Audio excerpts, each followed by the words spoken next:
बिस्मिल्लाहिर्रहमानिर्रहीम। आज की बात में हम बात करेंगे नफ्सियात से। सिलसिला है, एक सेशन हम पहले कर चुके हैं। बढ़ती हुई उम्र के साथ यकीनन ये एक कैफियत होती है जो हमारे और आपके साथ होती है, यानी बेख्वाबी, नींद नहीं आती।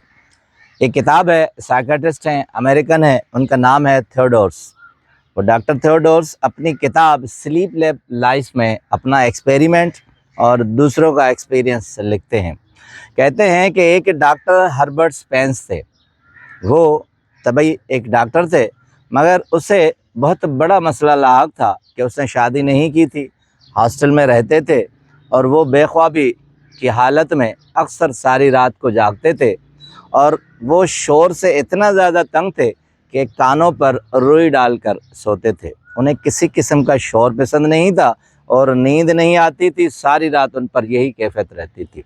एक मरतबा कहते हैं यही डॉक्टर हर्बर्ट जो है डॉक्टर सेस के साथ किसी आउट ऑफ सिटी, किसी दूसरे शहर में गए। होटल पर जब मुकीम हुए तो डॉक्टर सेस तो मज़े से सोए रहे, ये बेख्वाबी की हालत में सारी रात तड़पते रहे। उसके बाद कहते हैं कि डॉक्टर सेस को ये महसूस हुआ कि वो सो नहीं रहे और उनके न सोने से मेरी अपनी नींद डिस्टर्ब हो रही है। तो दूसरे दिन कहते हैं डॉक्टर थियोडोर्स उसने मुझसे डिस्कस किया कि डॉक्टर हर्बर्ट्स तो बहुत अच्छे आदमी हैं, मगर उनके साथ ये कैफियत है। अब कहते हैं कि मैंने उन्हें हल बताया जो उनकी उसने कैफियत बताई थी। कहते हैं कि ऐसी हालत में ज़हनी तनाव बहुत ज़्यादा हो जाता है, नसें ज़्यादा बाहर आ जाती हैं और आदमी पट्ठों का शिकार हो जाता है और उसमें दर्द होता है। तो पहला हल उसने बताया कि उनके जब वो सोए पाँव के नीचे तकिया रख दें और फिर आहिस्ता आहिस्ता अपने आप से बातें करना शुरू कर दें और उसके बाद आधे पौने घंटे में उनकी कैफियत ये हो जाएगी कि वो रिलैक्स हो जाएंगे और सो जाएंगे। कहते हैं मैंने उन्हें डॉक्टर सेस को बताया और उन्होंने बताया तो कहते हैं एक हफ्ते के अंदर आहिस्ता आहिस्ता ये कैफियत उनकी दूर होती गई। फिर दूसरा एक्सपेरिमेंट बताते हैं थियोडोर्स। कहते हैं डॉक्टर कि एक औरत मेरे पास आई और उसने कहा कि मैं सारी रात जागती रहती हूँ। उसका सबब माशी मसाइल हैं, बच्चों की परेशानियां हैं। उसके बाद कहते हैं कि मैंने महसूस किया कि उसकी शख्सियत के अंदर कुछ खामी है, कमी है। तो मैंने उसे कहा कि आप जिस भी मज़हब से वाबस्ता हैं दुआ करती हैं। तो उन्होंने कहा परेशानियां इतनी हैं कि रात को जागती रहती हूँ और सोचती हूँ कि इस परेशानी को कैसे दूर करूँ। तो कहते हैं डॉक्टर थियोडोर्स मैंने कहा एक हल ये भी है बेख्वाबी का कि आप दुआ करें और दुआ के बाद आपकी कैफियत शुगर की हालत में चली जाएगी और आप आराम से नींद करने लग जाएंगी।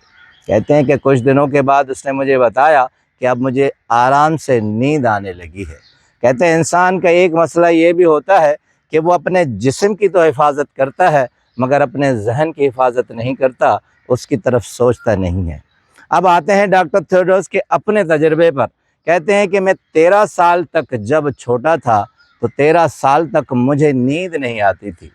तो नींद ना आना मैं समझता था कि ये फितरती अमल है कि कोई सोता है कोई नहीं सोता।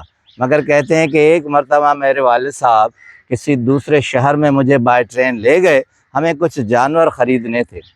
जब हमने 2 घंटे का सफ़र किया और उसके बाद ट्रेन से उतरने के बाद 1.5 घंटे तक हमने 4 मील जो है पैदल चले हैं। तो कहते हैं मैं बहुत थक चुका था। उसके बाद जब वापसी का यही रास्ता हुआ तो कहते हैं शाम को मैं आकर ढेर होकर सो गया, हालांकि मुझे रात को भी नींद नहीं आती थी।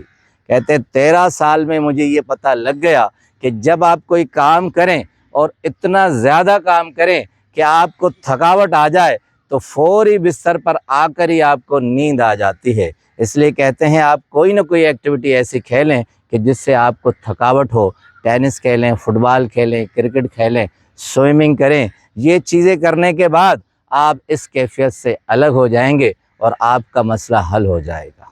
अब लास्ट में समरी कहते हैं कि इंसान जो बेख्वाबी के आलम में होता है इसके अपने जहनी तनाव के शिकार की भी हालत होती है और इसकी अपनी जहनी कैफियत भी होती है।